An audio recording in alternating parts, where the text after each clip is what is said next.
Bom dia, meu nome é Catarina von Zuben, sou procuradora do trabalho e serei, juntamente com a minha colega Adriana Escordamalha, do Ministério Público Federal, mediadora do presente evento, carinhosamente intitulado Vulnerabilidade e Pandemia, Migrações, Tráfico de Pessoas e Trabalho Escravo. Esse webinário é fruto da parceria entre o Conselho Nacional do Ministério Público, através do Comitê Nacional de Combate ao Trabalho em Condições Análogas ao Escravo e Tráfico de Pessoas, CONATETRAP, Ministério da Justiça e Segurança Pública, Ministério Público do Trabalho, Ministério Público Federal, Organização Internacional para Migrações, Unicamp, PUC Minas e Fundo de Populações Nações Unidas. Em nome da organização do evento, saudamos os palestrantes e o público que nos assiste. Informo que o evento está sendo transmitido na página do Facebook da OIM e será gravado. Eventuais perguntas formuladas pelo público que nos assiste serão levadas aos palestrantes na medida do tempo que dispomos. Aquelas que não puderem ser apresentadas aos palestrantes nesta manhã serão a eles retransmitidas para resposta. Informo ainda que os protocolos sanitários foram observados para a realização do evento. Para a abertura do nosso evento, passo a palavra, em primeiro lugar, ao Conselheiro Nacional do Ministério Público, Dr. Sebastião Cacheta, presidente do Comitê Nacional do Ministério Público no combate ao trabalho em condições análogas ao escravo e tráfico de pessoas. Conselheiro Sebastião, a palavra está com o senhor. Bom dia, senhoras e senhores.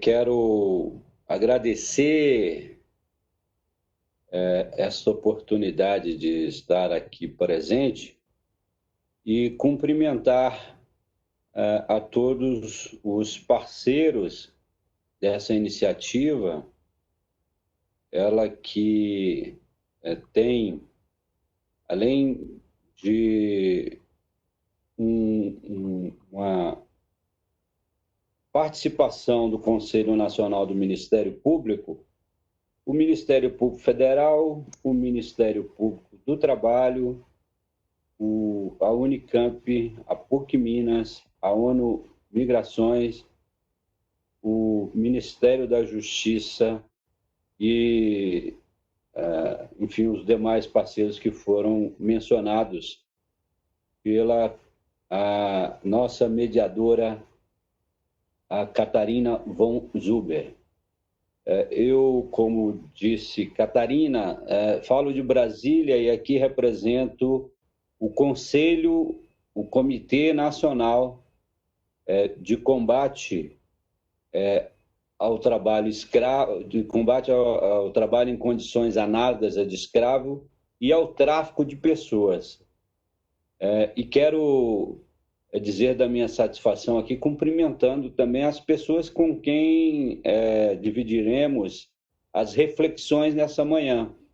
Em especial, o secretário nacional de Justiça, do Ministério da Justiça e Segurança Pública, doutor Cláudio Panoeiro, e os palestrantes, Marra Mano, Rosana Beinerich, Vinícius Monteiro, Carla Lorenzi, Durval Fernandes e Oswaldo José Ponce Pérez. Cumprimentar também a doutora Adriana, que divide, a doutora Adriana Escorra da Malha, que divide a mediação com a minha querida amiga, doutora Catarina von Duben. Dizer que essa temática é uma temática muito cara ao Conselho Nacional do Ministério Público, na sua condição de órgão agregador e de busca da convergência da atuação dos membros do Ministério Público brasileiro, que tem por evidente a necessidade e, mais do que isso, a imposição constitucional de trabalhar com muita firmeza nessa temática, que são tidas como prioridade institucional pelos ramos do Ministério Público da União, em especial o Ministério Público Federal, o Ministério Público do Trabalho, e também pelos ramos do Ministério Público do Trabalho. E o nosso comitê, no âmbito do Conselho Nacional do Ministério Público, ele tem justamente a finalidade de buscar essa congregação de esforços motivada por essa necessidade de que, pela constatação, na verdade, de que o enfrentamento destas chagas no Brasil, ela passa necessariamente pelo um trabalho convergente em rede, dado que os crimes que são praticados nessa seara, infelizmente, são crimes que, às vezes, inclusive, desbordam os limites territoriais brasileiros. E é por isso que é muito oportuno e merecedor de elogios essa iniciativa de hoje, que vai justamente nessa linha de congregação de esforços da sociedade civil, das universidades, da academia, com os órgãos de controle do Ministério Público, mas também do Executivo Federal, através do seu Ministério da Justiça e Segurança Pública, e dos demais parceiros com os quais nós buscamos nos relacionar. O comitê ele tem justamente como função principal buscar essa articulação, que passa por uma articulação principal com a CONATRAE, com a CONATRAP, com os órgãos, claro, do Ministério Público e do Judiciário, do sistema de justiça como um todo, na busca de facilitar esse trabalho de repressão, mas não só de repressão, também de prevenção, de diálogo e de sensibilização. Por isso que nós, do comitê, temos buscado incentivar esse tipo de encontro e fizemos outros já e certamente seremos parceiros de outros tantos que devemos implementar ao longo dessa nossa jornada em prol da efetiva erradicação das chagas do tráfico de pessoas e da exploração da mão de obra escrava. E, evidentemente, isso passa pelo tema principal do nosso webinário, e justamente nesse momento de pandemia, que é migrações, tráfico de pessoas e trabalho escravo. Eu não quero me estender, o motivo da minha manifestação aqui é somente fazer uma saudação inicial e colocar o Conselho Nacional do Ministério Público, que aqui posso e falo certamente com a determinação e autorização do presidente Augusto Aras e de todos os conselheiros do Conselho Nacional do Ministério Público, em especial aos que integram o comitê, como o nosso vice-presidente Silvio Amorim e também a doutora Fernanda Marinella, que integra, junto com membros dos Ministérios Públicos do Trabalho Federal e Ministério Público dos Estados. Eu quero agradecer essa oportunidade e desejar a todos que tenhamos um excelente binário. Obrigado. Muito obrigada, conselheiro Cacheta, suas gentis palavras. Agradecemos o apoio por parte do Conselho Nacional do Ministério Público. E como bem o doutor Cacheta lembrou, ele está em Brasília e parando para pensar a respeito desse evento, nós vemos que temos pessoas do Brasil inteiro. Se podemos tirar algo de bom dessa pandemia, é o fato de nós podermos congregar pessoas das mais diversas fontes do país num único evento, para que possamos falar justamente de um tema tão caro. Bom, agora passa a palavra ao nosso secretário nacional de Justiça do Ministério da Justiça e Segurança Pública, Dr. Cláudio Panoeiro. Dr. Cláudio Panoeiro, a palavra está com o senhor. Um bom dia a todos, uma saudação a todos os organizadores, doutora Adriana, doutora Catarina. Na realidade, o tema é muito caro para o Ministério da Justiça, para a Secretaria Nacional de Justiça, que é trabalho escravo e enfrentamento ao tráfico de pessoas. Eu gostaria, logo no início dessa breve introdução, ressaltar aqui a virtuosa fala do Dr. Sebastião Cacheta, que conseguiu, em tão poucos minutos, resumir a relevância desse tema e os objetivos que nós buscamos alcançar com eventos dessa natureza. Primeiro, o debate. Ele nos convida a uma reflexão a respeito do que é o tráfico de pessoas, do que é o trabalho escravo e das suas consequências. E, em segundo lugar, nos convida a um trabalho em conjunto, a um trabalho em rede. E aí também as palavras da doutora Catarina, ressaltando aquilo que nós podemos colher de bom dessa pandemia, que é a possibilidade de aproximar várias pessoas em várias partes do Brasil, ganhando a capilaridade. E aproveito a capilaridade para justamente falar pontualmente daquilo que se espera da Secretaria Nacional de Justiça em relação a esse tema. Faz 3 meses eu assumi a titularidade da Secretaria Nacional de Justiça e me foi apresentado com mais detalhe o tema do tráfico de pessoas.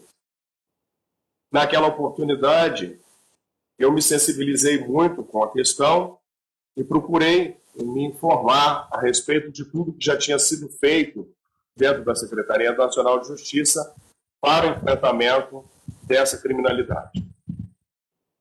De início, eu fui apresentado a um relatório do governo dos Estados Unidos a respeito das políticas brasileiras de enfrentamento ao tráfico de pessoas e apontando algumas debilidades do Estado brasileiro nessa matéria. Entre elas, o governo americano, o Congresso dos Estados Unidos, dizia que o Brasil precisaria ter delegacias especializadas em tráfico de pessoas e trabalho escravo.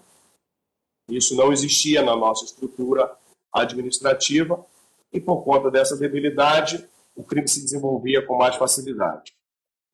Nós nos aproximamos, então, da Embaixada dos Estados Unidos e perguntamos a eles com mais detalhe o que eles faziam para o enfrentamento do tráfico de pessoas no seu próprio território. Nós reconhecemos, o Congresso dos Estados Unidos, que a nossa grande dificuldade em relação ao tráfico de pessoas é obter dados. Não se faz política pública sem dados. Nós precisávamos identificar onde está o tráfico, como ele se movimenta, para então estabelecer uma política pública. E procuramos com os Estados Unidos descobrir que virtudes eles tinham para nos apresentar nessa matéria, ou seja, de que maneira eles realizavam esse acompanhamento do movimento migratório do tráfico de pessoas no seu território. Para nosso espanto, o próprio embaixador dos Estados Unidos apontou que o sistema americano também possui debilidades. Eles têm muitas dificuldades para mapear o movimento daquelas pessoas que são levadas para dentro dos Estados Unidos a título de tráfico de pessoas. Mas se colocou à disposição, nos franqueou um acesso ao Departamento de Justiça dos Estados Unidos para que nós estabelecêssemos um diálogo e, a partir desse diálogo, pudéssemos, então, importar o que fosse interessante para a nossa política pública.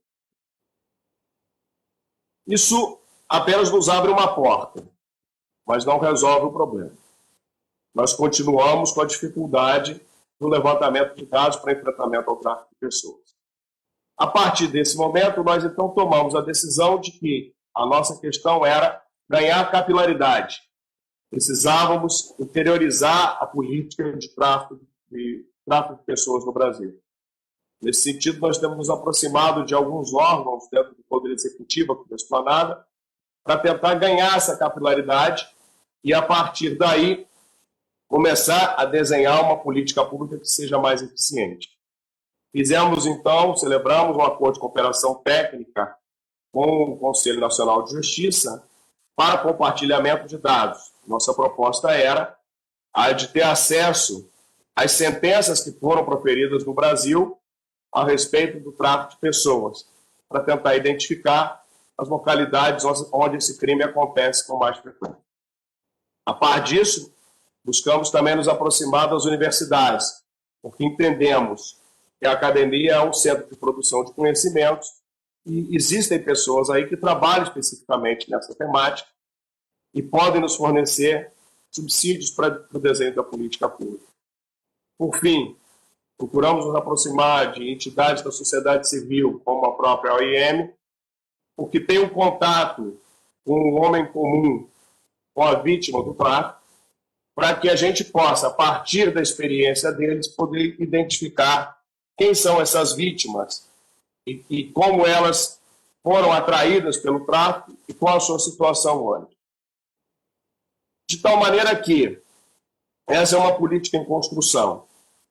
E tudo aquilo que eu tive a oportunidade de explicar, desde que vem da Embaixada dos Estados Unidos com a experiência internacional, o caráter repressivo que o Poder Judiciário pode nos oferecer, a parceria com organizações da sociedade civil, o apoio das universidades e também do Ministério Público do Trabalho, com quem tivemos uma reunião faz aproximadamente um mês, nós procuramos, a partir de todas essas experiências, congregar esforços e reunir conhecimentos para estabelecer as melhores diretrizes, as melhores práticas no enfrentamento ao tráfico de pessoas. Eventos como esse, e termino, servem justamente para que a gente possa refletir, como disse o doutor Sebastião, e avançar na construção de uma rede para o enfrentamento ao tráfico de pessoas. Sobretudo, ouvindo aqueles que foram vítimas do deslocamento forçado. Esses são a fonte de inspiração e a razão do nosso trabalho. Muito obrigado. Doutor Panoeiro, muito obrigada por suas palavras. Fico particularmente feliz em saber dessa aproximação do Ministério da Justiça com os demais órgãos. O Ministério Público do Trabalho tem uma extensa capilaridade por áreas do país onde tem graves violações de direitos humanos. Tem aqui a doutora Adriana também, que está comigo, que também pode falar depois pelo MPF. Nós estamos à disposição de aderir a essa rede e discutir também o caráter preventivo que nós conseguimos atuar também. O Ministério Público do Trabalho tem um grupo, um GT de tráfico de pessoas, o Ministério Público Federal também, e que nós discutimos não só o caráter repressivo, como preventivo. Então, gostamos muito da fala do senhor, parabenizamos, desejamos felicidade, sucesso, principalmente no comando do CONATRAP. Muito obrigada, doutor Panoeiro. Bom, passo agora para o primeiro painel, que é de uma pessoa assim, que foi escolhida a dedo, uma pessoa que nós estamos apresentando com muito carinho. Queria dizer que, assim como a nossa palestrante, cerca de 10 milhões de pessoas em todo o mundo não possuem nacionalidade, são as pessoas chamadas apátridas. E essas pessoas, por não possuírem uma certidão de nascimento e, consequentemente, outros documentos de identidade, muitas vezes são impedidas de ir à escola, consultarem médicos, trabalharem ou ter até mesmo uma conta bancária. Essa situação expõe seres humanos a infidáveis violações de direitos humanos, o que está sendo fortemente reforçado pela atual pandemia por que passamos. Se a nacionalidade é condicionante acesso a serviços dos mais elementares, o que dizer então das condições de pessoas em tempo de pandemia? E para falar da condição dos apátridas e de sua vulnerabilidade, nada melhor que alguém que esteve em tal condição. Nossa palestrante permaneceu apátrida por 26 anos, quando o Brasil, em 2018, em ato histórico, através do Ministério da Justiça, reconheceu tal condição de Marra e de sua irmã, Souadze. Marra e sua irmã puderam ter, então, nacionalidade, optando pela brasileira. No dia 2 de outubro de 2018, portanto, quase 2 anos, né, foi assinada a portaria pela Secretaria Nacional de Justiça número 289. Por ela, foi concedida a Marra a nacionalidade brasileira por naturalização, a fim de que pudesse gozar os direitos outorgados pela Constituição e as leis do Brasil. Com a hashtag IBelong, eu pertenço, Marra é uma importante voz na defesa dos direitos humanos e melhoria das condições dos apátridas e do enfrentamento das vulnerabilidades. Brevemente lançará um livro a respeito de sua história. História essa que passaremos a conhecer a partir de agora.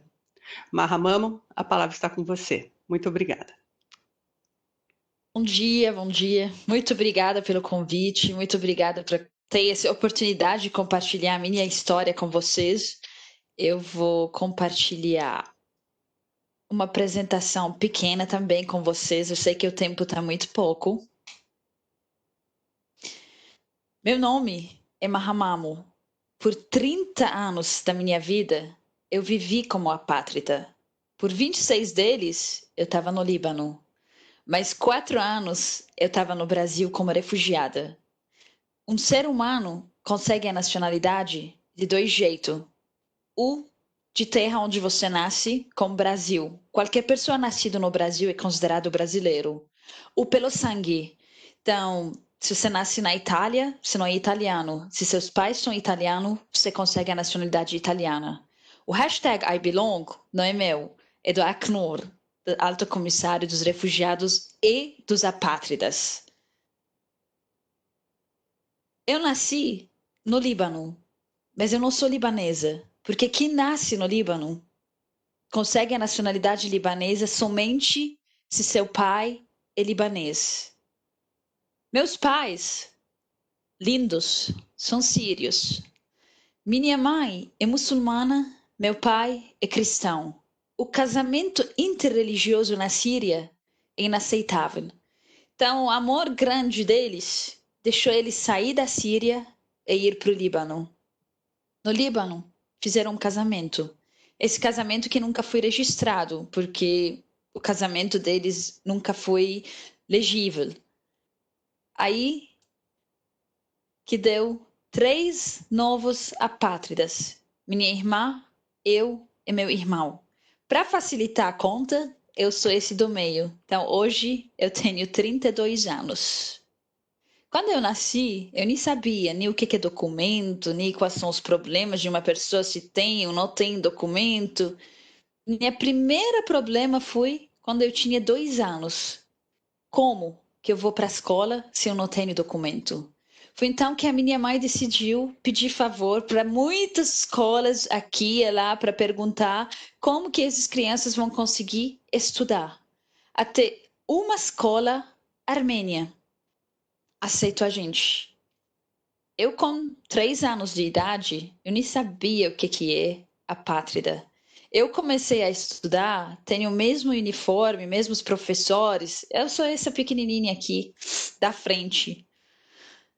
Eu fui crescendo na mesma escola, amigos, tudo. Você acha que tudo tá normal, mas não era. Se você via de fora, eram esses 3 adolescentes cheios de esperança e dos sonhos. Saad, minha irmã, eu e meu irmão Edi. Nós 3, desde que a gente teve 16 anos, enfrentava dificuldade todos os dias. Uma das dificuldades era, imagina ir para o hospital. Primeira pergunta é, quem é você? Cadê os documentos? Antes de te atender, antes de fazer nada. Eu tenho uma alergia. A minha alergia chama urticária. Cada vez que me atacava, eu tenho que correr para o hospital. Cada vez que eu chegava no hospital, eu não era atendida até que eu apresento um documento. Eu apresentava o documento da minha melhor amiga, Nicole. Sempre apresentando o documento dela para entrar. Nicole tem um cachorro. O cachorro dela tem um cartão de vacina, que eu não tinha. Nem eu, nem meu irmão, nem minha irmã. Pelo fato de não ter nenhum documento. Mas os problemas vão muito além disso. Se você vai lá comprar um chip do telefone, a primeira pergunta é, cadê seu CPF? Cadê seu documento? Se você vai ter um seguro de vida, se você vai ter uma conta bancária, se você vai ter qualquer coisa. Um exemplo muito básico, se você vai para o boate, entrar dançar com seus amigos, como você vai entrar fazer sem ter o documento, sem ter nada para apresentar? Então, nosso maior medo não era só de viver a vida no dia a dia, era muito além disso, porque todos os nossos sonhos foram parados. Eu jogava basquete. Nunca consegui me juntar para uma equipe profissional, mesmo sendo escolhida, porque eu não tinha documento para apresentar. Hoje eu não jogo mais, né? Eu brinco um pouco, tudo, mas aí que eu acabei a escola e agora eu queria muito estudar, eu queria muito entrar na universidade e fazer medicina, achando que eu vou conseguir mudar o mundo fazendo medicina. Mas a primeira universidade que eu fui, o administrador, o professor que registrava as pessoas, pegou os documentos e falou, sai fora. Aqui é uma faculdade, a gente não está brincando. Porque se você é libanesa, você consegue estudar. Se você é síria, você consegue estudar também. Quem é você? Eu não tinha resposta. Eu teve que sair de lá e procurar uma outra faculdade, fazendo o mesmo caminho que a minha mãe fez, pedindo favores. Até que uma universidade me aceitou.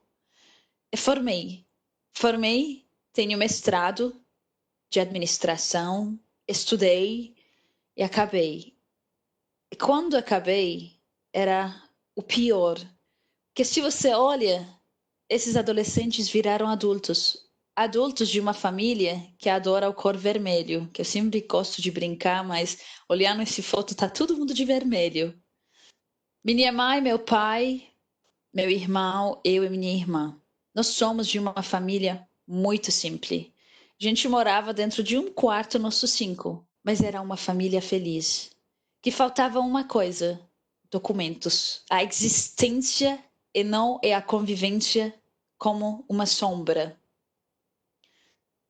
Aí foi então, desde que eu tinha 16 anos, que eu comecei a procurar uma solução. Comecei a falar, quem sou eu? Comecei a mandar a minha história para o mundo inteiro. Mandei a minha história pedindo ajuda, pedindo asilo, pedindo qualquer coisa, uma solução da minha existência. O único país em 10 anos mandando minha história que me acolheu foi o Brasil. Mas não porque era apátrida. Em 2014, o Brasil abriu as portas para os refugiados sírios.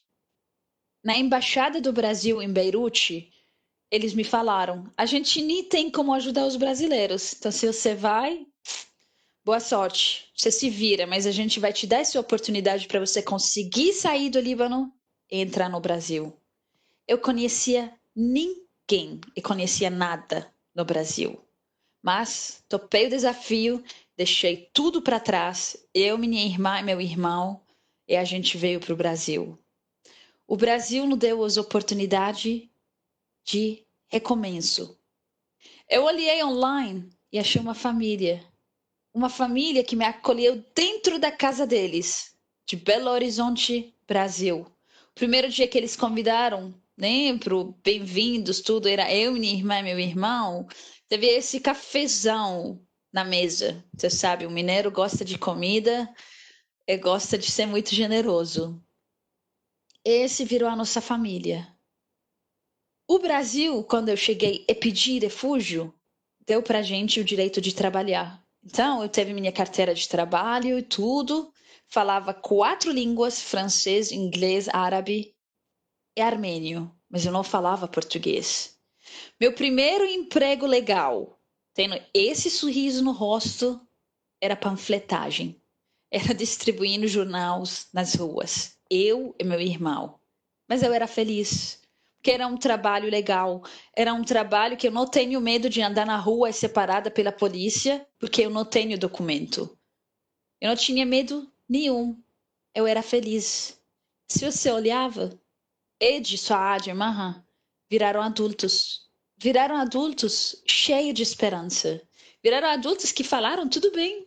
A gente estava no Líbano, agora no Brasil, vamos esperar, vamos ver o que vai dar. Porque descobrimos que o Brasil não tinha legislação para as pessoas apátridas. Então, não tinha uma definição, nenhum mecanismo para resolver minha situação.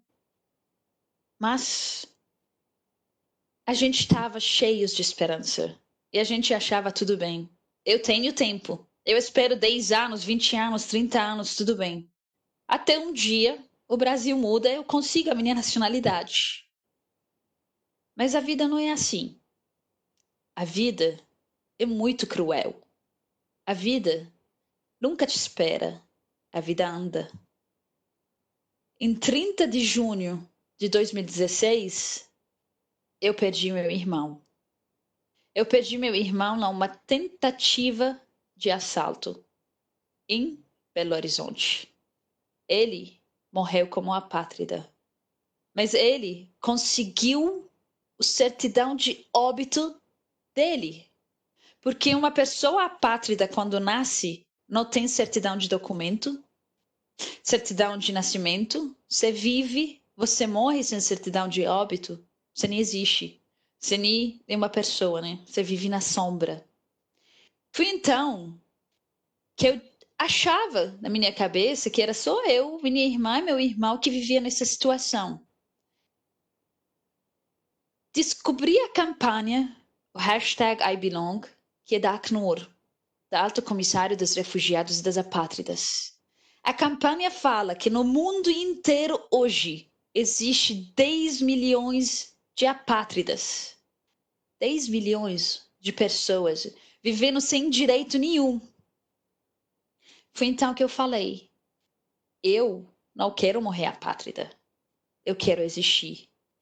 Foi então que eu me juntei para a campanha, porque a campanha fala em 10 anos vamos acabar com a apatridie no mundo inteiro. Eu comecei a ser convidada pelo Acnur, participando em muitos eventos, sociedade civil, Ministério da Justiça, muitos órgãos se juntaram para a gente tentar mudar essas leis. Eu comecei a sair em muitos lugares, compartilhando minha história com o mundo inteiro. O mundo inteiro. Porque para mim, eu virei a voz das pessoas que não têm voz. Para mim, a questão de apatridia não é uma questão política, nem uma questão religiosa, é uma questão humanitária. As leis existiram e a gente consegue mudar. Foi então que eu pensei, Líbano, até hoje, ele e Síria, são dos 25 países que uma mulher não consegue passar a nacionalidade para os filhos. Fui lá que meu voz ficou mais alto. Com o apoio do Acnur, do Alto Comissário dos Refugiados e das Apátridas, com o apoio do Ministério da Justiça, do Ministério da Relações Exteriores, da sociedade civil, de todo mundo, em 4 de outubro de 2018, eu virei brasileira. Enfim, eu consegui meu documento, que hoje eu existo. E hoje eu sou brasileira, por isso que a bandeira sempre está comigo, porque hoje o Brasil virou exemplo para o mundo inteiro. Hoje a lei brasileira e o jeito que eles tratam, né, os mecanismos de apatridia e resolvem tudo, virou um exemplo para o mundo inteiro, que contribuiu nas mudanças de muitas vidas de muitas pessoas em outros países. Porque a meta nunca foi a gente chamar as 10 milhões de pessoas para o Brasil, mas sim o Brasil ajudar a resolver os problemas deles onde que eles estão. Então, muito obrigada por essa oportunidade de compartilhar minha história com vocês. Vou deixar meus contatos para vocês. Eu estou lançando o livro logo. Hoje, eu sei que o tempo estava curto, por isso que eu não falei muito da minha vida, da minha história, né? Porque a gente começa a falar, nunca acaba. Resumindo, 30 anos da vida. Hoje eu trabalho como palestrante, hoje eu levo o Brasil para o mundo inteiro, porque o que o Brasil fez para mim? Ninguém fez. Muito obrigada.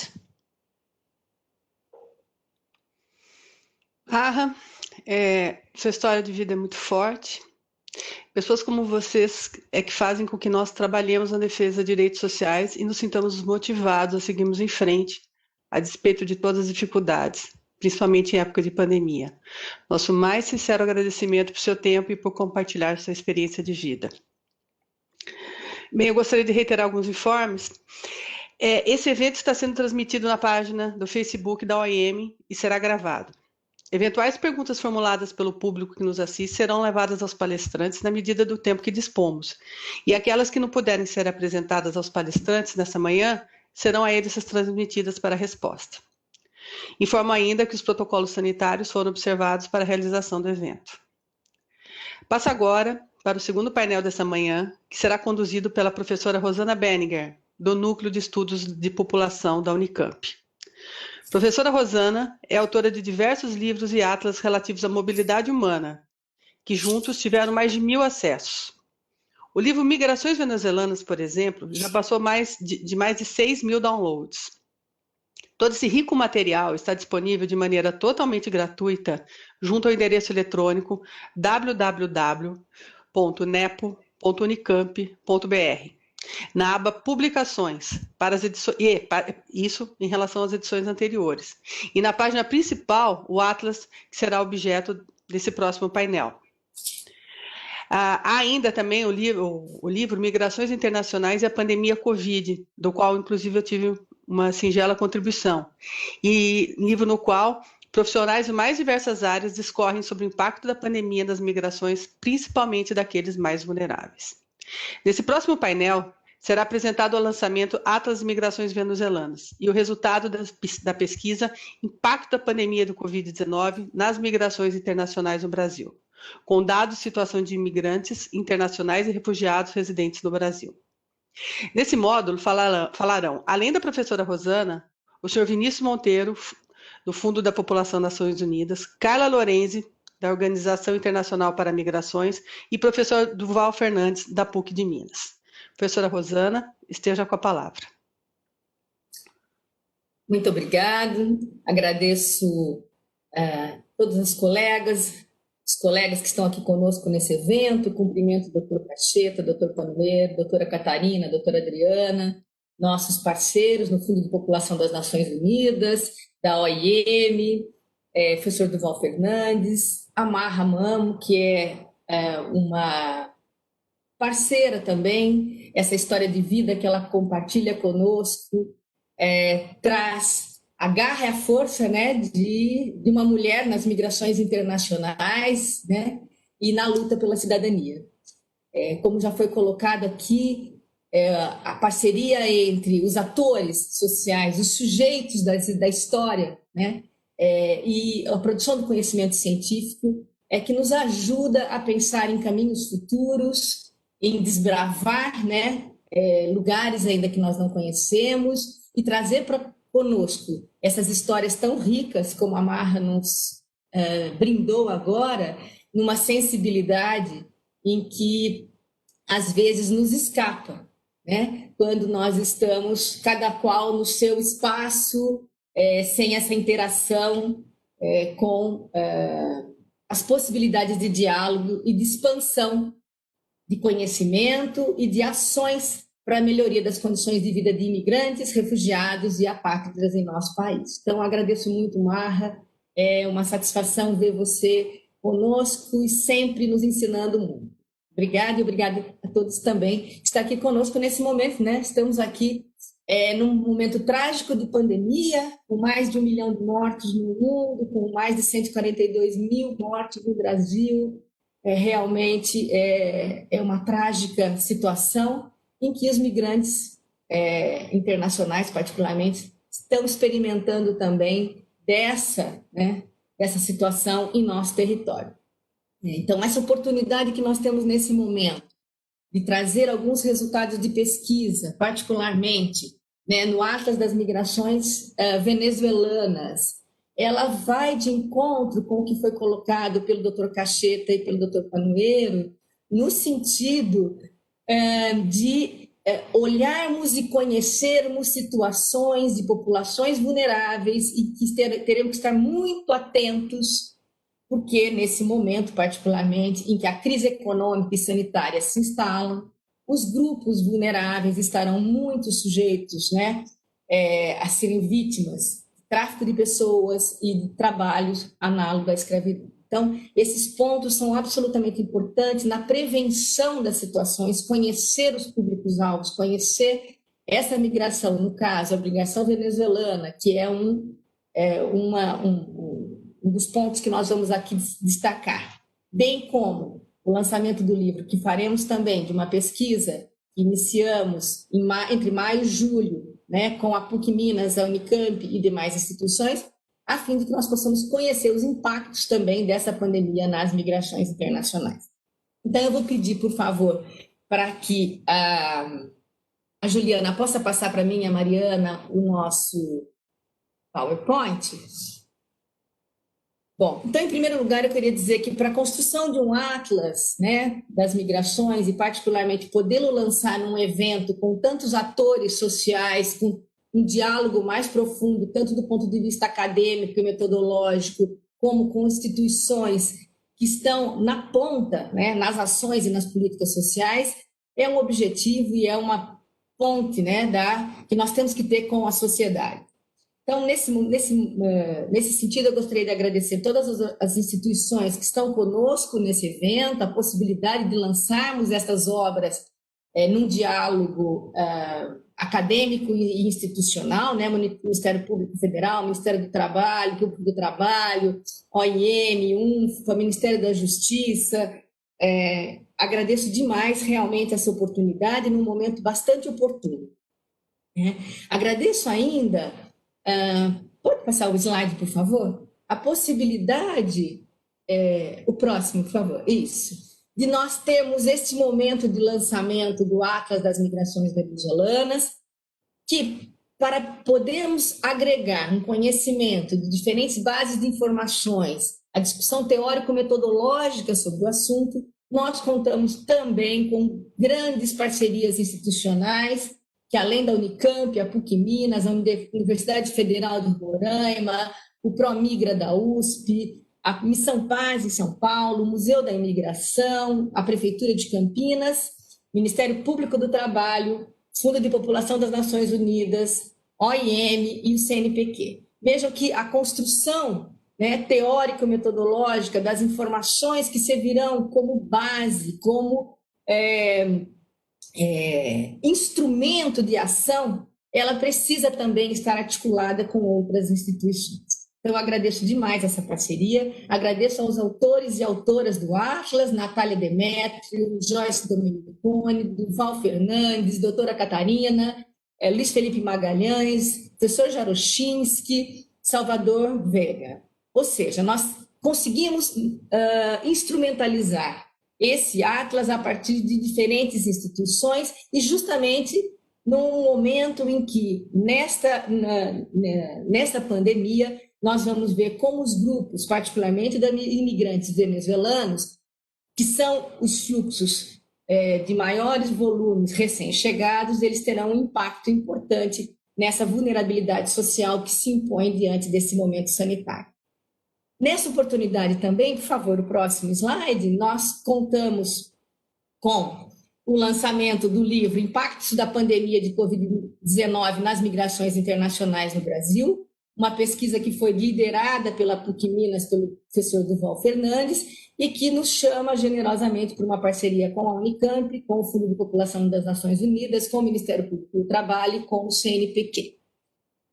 Vamos, então, iniciar um pouquinho os resultados, mas antes disso eu gostaria de dizer para vocês que dentre os atores, assim como está aqui a Marra e o Dr. Oswaldo, tanto para o Atlas das Migrações Internacionais como para o livro, nós contamos com o diálogo permanente das comunidades imigrantes no nosso país.